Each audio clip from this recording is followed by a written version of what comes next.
দিলৱাৰ হুছেইন সাংবাদিক হয় নে নহয়, যাক আৰক্ষীয়ে গ্ৰেপ্তাৰ কৰিলে এপেক্স বেংকত এটা ঘটনাৰ বাবে, আৰু তেওঁক এবাৰ গ্ৰেপ্তাৰ কৰি জামিনত মুক্তি দিলে আদালতে, পৰৱৰ্তী সময়ত তেওঁ ঠিক কাৰাগাৰৰ পৰা ওলোৱাৰ লগে লগে কালি পুনৰ তেওঁক গ্ৰেপ্তাৰ কৰিলে। তাৰপিছত একে সময়তে ঠিক দিলৱাৰ হুছেইনক কাৰাগাৰৰ পৰা ওলোৱাৰ পিছত দিলৱাৰক যেতিয়া মুক্তি মানে বাহিৰলৈ উলিয়াই আনোতে আৰক্ষীয়ে যেতিয়া গ্ৰেপ্তাৰ কৰিছিল, ঠিক তাৰ আগে পিছে মুখ্যমন্ত্ৰীৰ সংবাদমেলত দিলৱাৰ হুছেইন সম্পৰ্কে মন্তব্য কৰিছিল।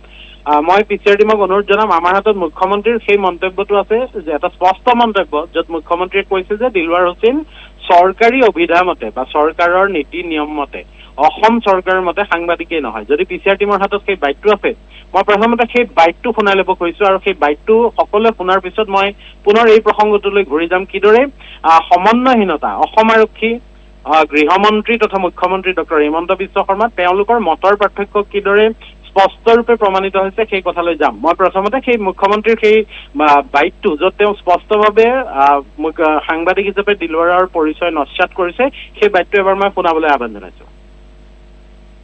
এই ব্যক্তিজন অসম চৰকাৰৰ সাংবাদিকৰ সংজ্ঞাত তেখেত নপৰে।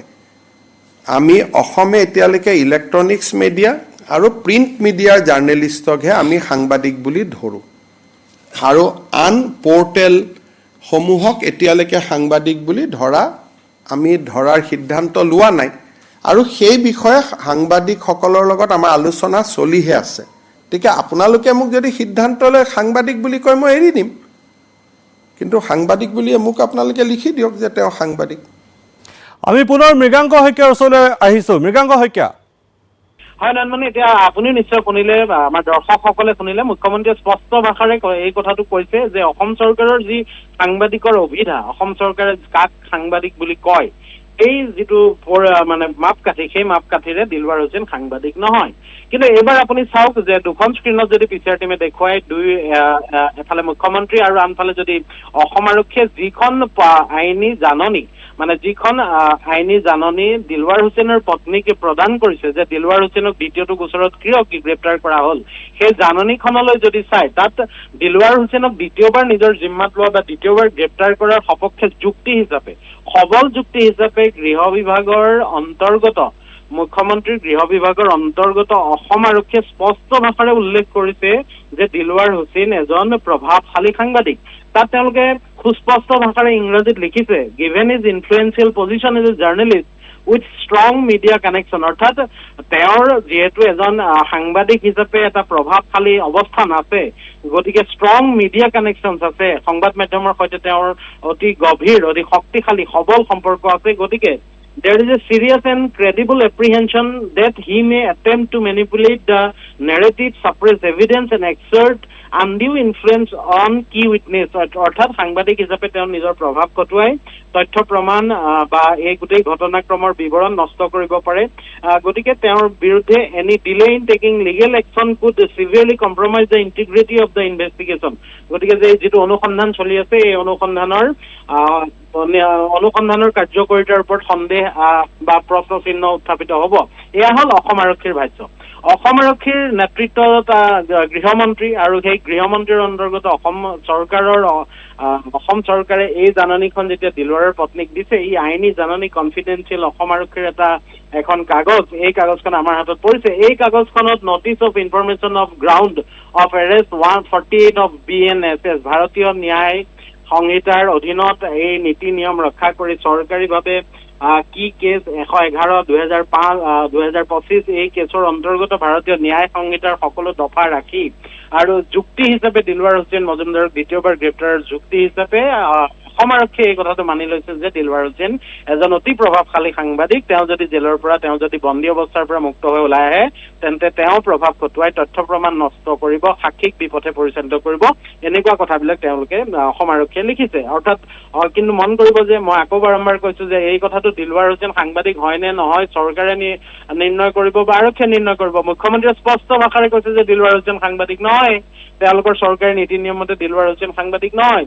এতিয়া প্ৰশ্নটো হ'ল, মই সমন্বয়হীনতাৰ প্ৰশ্নটোত গুৰুত্ব আৰোপ কৰিব খুজিছো যে অসম আৰক্ষীয়ে, অসম চৰকাৰে কাক সাংবাদিক বুলি কয়, কাক সাংবাদিক বুলি মানি লয়, কাক সাংবাদিক বুলি মানি নলয়, এই কথাটো জানে নে নাজানে। আৰু যদি অসম আৰক্ষীয়ে এই কথাটো নাজানে যে কোন সাংবাদিক হয়, কোন সাংবাদিক নহয়, তেতিয়াহ'লে অসম আৰক্ষীৰ আচলতে অসম আৰক্ষী আছে নে নাই এই কথাটোৱে ধৰাই টান হ'ব। যদি সাংবাদিকৰ সংজ্ঞা অসম চৰকাৰৰ নীতি নিয়ম, অসম চৰকাৰৰ আইনমতে কোন সাংবাদিক হয় কোন সাংবাদিক নহয় সেই কথাটো অসম আৰক্ষীয়ে নাজানে, তেন্তে তাতকৈ লাজৰ কথা আৰু কি থাকিব পাৰে। দ্বিতীয়তে, যদি অসম আৰক্ষীয়ে শুদ্ধভাৱে লিখিছে যে দিলৱাৰ হুছেইন এজন প্ৰভাৱশালী সাংবাদিক হয় আৰু আদালতত এই কথাটো যদি তেওঁলোকে প্ৰমাণ কৰিব খোজে, অসম চৰকাৰৰ অধিবক্তাই যদি এই কথাটো আদালতত প্ৰমাণ কৰিব খোজে যে দিলৱাৰ হুছেইনক জামিনত মুক্তি দিব নালাগে, আজি যিহেতু হয়তো তেওঁক আদালতত হাজিৰ কৰাৰ সম্ভাৱনা আছে, আৰু তেতিয়া যদি আদালতত এই যুক্তিটো প্ৰদৰ্শন কৰা হয় যে দিলৱাৰ হুছেইন এজন প্ৰভাৱশালী সাংবাদিক, গতিকে তেওঁ যদি মুক্ত অৱস্থাত থাকে তেওঁ এই গোটেই ঘটনাটোৰ তথ্য প্ৰমাণ নষ্ট কৰিব পাৰে, গতিকে তেওঁ কাৰাবন্দী হৈ থাকিব লাগে। এতিয়া আদালতত আজি আৰক্ষীৰ অধিবক্তাই সেই যুক্তিটো দিবনে নাই যে দিলৱাৰ হুছেইন এজন প্ৰভাৱশালী সাংবাদিক, তেওঁ যদি মুক্ত অৱস্থাত থাকে, তেওঁ যদি মুক্ত হৈ ওলাই যায় তেতিয়াহ'লে তথ্য প্ৰমাণ নষ্ট কৰিব পাৰে। গতিকে দিলৱাৰ হুছেইনৰ এই যিটো পৰিচয়, সাংবাদিক হয় নে নহয়, এই যিটো প্ৰশ্ন, এইটো লৈ কিন্তু মুখ্যমন্ত্ৰীৰ মন্তব্য আৰু অসম আৰক্ষীৰ স্থিতি, এই দুয়োটাৰ মাজত যি সংঘাত হৈছে, এই সংঘাত বা এই সমন্বয়হীনতাই কিন্তু ৰাজহুৱা বা সামাজিক মাধ্যমত যথেষ্ট চৰ্চা লাভ কৰিছে, বিশেষকৈ সাংবাদিকসকলৰ মাজত। আৰু যিসকল লোকে কথাবোৰ বুজি পাইছে তেওঁলোকে এই কথাবোৰ যথেষ্ট হাস্যাস্পদ কথা বুলি তেওঁলোকে উল্লেখ কৰিছে। আৰু নিশ্চয়কৈ অসম আৰক্ষীয়ে যদি সাংবাদিক বুলি কয় আৰু মুখ্যমন্ত্ৰীয়ে অসম আৰক্ষীৰ যি গুৰি ধৰে, গৃহ বিভাগৰ যি গুৰি ধৰে, গতিকে সেই মুখ্যমন্ত্ৰীৰ মতৰ বিপৰীতে কিয় আৰক্ষী বিষয়া গ'ল, আৰু যদিহে মুখ্যমন্ত্ৰী শুদ্ধ অসম আৰক্ষী ভুল, তেতিয়াহ'লে কোনসকল আৰক্ষী বিষয়াই এই ভুল কৰিলে আৰক্ষীৰ সেইসকল লোকৰ বিৰুদ্ধে অসম চৰকাৰে ব্যৱস্থা ল'ব নে নহয়। আৰু যদি মুখ্যমন্ত্ৰীক ভুল বুলি কোৱাৰ শক্তি সাহস আমাৰ বাৰু নাই। মুখ্যমন্ত্ৰী যিহেতু ৰাজ্যখনৰ নিয়ন্ত্ৰণ নীতি নিয়ম তেওঁ জানে, তেওঁ নিজেও এজন অধিবক্তা, গতিকে মুখ্যমন্ত্ৰীয়ে নিশ্চয়কৈ ভুল কথা কোৱা নাই। যদি মুখ্যমন্ত্ৰীয়ে ভুল কথা কোৱা নাই তেতিয়াহ'লে অসম আৰক্ষীয়ে কৈছে, অসম আৰক্ষীয়ে যদি ভুল কথা কোৱা নাই মুখ্যমন্ত্ৰীয়ে কৈছে, এই গোটেই কথাবোৰৰ মাজত স্পষ্টতা থকা ভাল।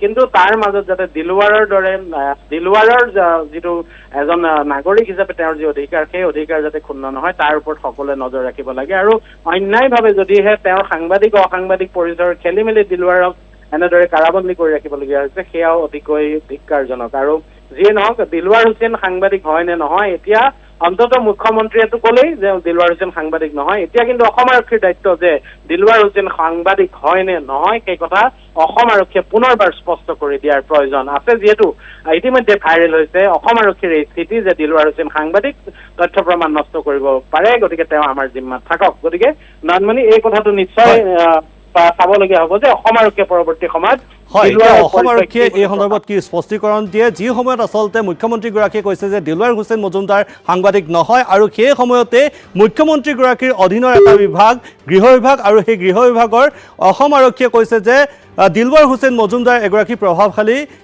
সাংবাদিক। সেই কথা ইতিমধ্যে এই কাগজে পত্ৰই উল্লেখ কৰিছে, সেই জাননীখনত উল্লেখ কৰা হৈছে।